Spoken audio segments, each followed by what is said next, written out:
ពិធីបុណ្យទូកឆ្នាំនេះមានទូកកងទូកមួងចំនួន240ព្រះរាជពិធីបុណ្យទូកនៅឆ្នាំនេះគឺមានទូកកងទូកមួងចំនួន240ទូកដើម្បីចូលរួមក្នុងពិធីបុណ្យប្រណាំងទូកដោយមានកីឡាករកីឡាការិនីជាចំណុះទូកចំនួន17067នាក់និងកីឡាករបម្រុងចំនួន2015នាក់ចំនួនទូកមានការថយចុះចំនួន181ទូកធៀបនឹងឆ្នាំ2010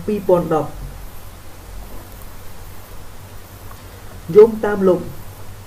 អគ្គនាយកទូរទស្សន៍ជាតិកម្ពុជាបានសរសេរក្នុងបណ្ដាញសង្គម Facebook របស់លោកបានឲ្យដឹងថាមានទូកកងទូកមួងចំនួន240ទូកដែលមានកីឡាករកីឡាការិនីជាចំណុះទូកចំនួន17062នាក់និងកីឡាករបម្រុងចំនួន2015នាក់ក្នុងនោះចំនួនទូកមានការថយចុះចំនួន181ទូកបើធៀបទៅនឹងឆ្នាំ2010ក្រោយខកខានប្រារព្ធពិធីបុណ្យចំនួន3ឆ្នាំរីឯប្រទេសមានចំនួន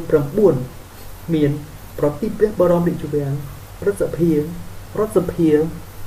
ជរដ្ឋាភិបាលក្រសួងការពារជាតិក្រសួងមហាផ្ទៃក្រសួងយុតិធធម៌ក្រសួងទេសចរណ៍និងប្រទេសរាជធានីភ្នំពេញការប្រណាំងទូកក្នុងថ្ងៃទី1និងថ្ងៃទី2គឺនៅថ្ងៃទី5និងទី6ខែវិច្ឆិកាការប្រណាំងទូកចាប់ផ្ដើមពីម៉ោង10ព្រឹកឯនៅថ្ងៃផ្ដាច់ព្រ័ត្រគឺនៅថ្ងៃទី7ខែវិច្ឆិកាការប្រណាំងចាប់ផ្ដើមពីម៉ោង11ព្រឹកការអុំចាប្រណាំងគិតជា2ជើងអុំដោយផ្លាស់ប្ដូរខ្សែទឹកម្ដងម្នាក់មានក្រុមអ្នកទេសចរបរទេសប្រមាណ1000នាក់ក៏នឹងមកទស្សនាពិធីប្រណាំងទូកឆ្នាំ2014នេះផងដែរលោកបានឲ្យដឹងទៀតថាទូរទស្សន៍ CNN អាមេរិកនឹងចាក់ផ្សាយស្ពតបុណ្យទូកកម្ពុជានៅសប្តាហ៍ខាងមុខនេះគណៈកម្មការរៀបចំបំរាមគ្មានការតាំងលក់ដងទំនិញនិងលក់ម្ហូបចំណីផ្សេងនៅតាមដងវិថីស៊ីសវ័តរុក្ខវិថីសុធារស់នោះឡើយគឺនោះគឺនៅក្នុងតំបន់ A1 ព័ត៌មានខាងលើនេះសូមលោកអ្នកនិងបងប្អូនជាព័ត៌មាននិងបន្តចែករំលែកផ្សព្វផ្សាយតគ្នាទូរទស្សន៍ជាតិតតកផ្សាយបន្តពីព្រះរាជពិធីបុណ្យទូកចំនួន3ថ្ងៃចំណែកឯទូរទស្សន៍បាយ័នទូរទស្សន៍អាស៊ីអាគ្នេយ៍ទូរទស្សន៍ហង្សមាសមានកម្មវិធីផ្សាយផ្ទាល់ពីទីតាំងកម្សាន្តមានដូចជានៅមុខវត្តបតុងវតី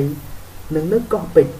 ក្រមសិល្បៈក្រសួងវប្បធម៌មន្ទីរវប្បធម៌រាជធានីភ្នំពេញនិងក្រុមហ៊ុនក៏មានរៀបចំការសម្ដែងសិល្បៈនៅតាមទីតាំងមុខវត្តបតុងវតីវត្តភ្នំនៅត្រើយជ្រោយចង្វាទីលានប្រជាធិបតេយ្យសូមជម្រាបថាពិធីបុណ្យទូកបានខកខានចំនួន3ឆ្នាំមកហើយក្រោយពីកម្ពុជាជួបទុក្ខធំយ៉ាងក្រាស់ក្រែលចំពោះការប្រេះសោយទីវង្គតរបស់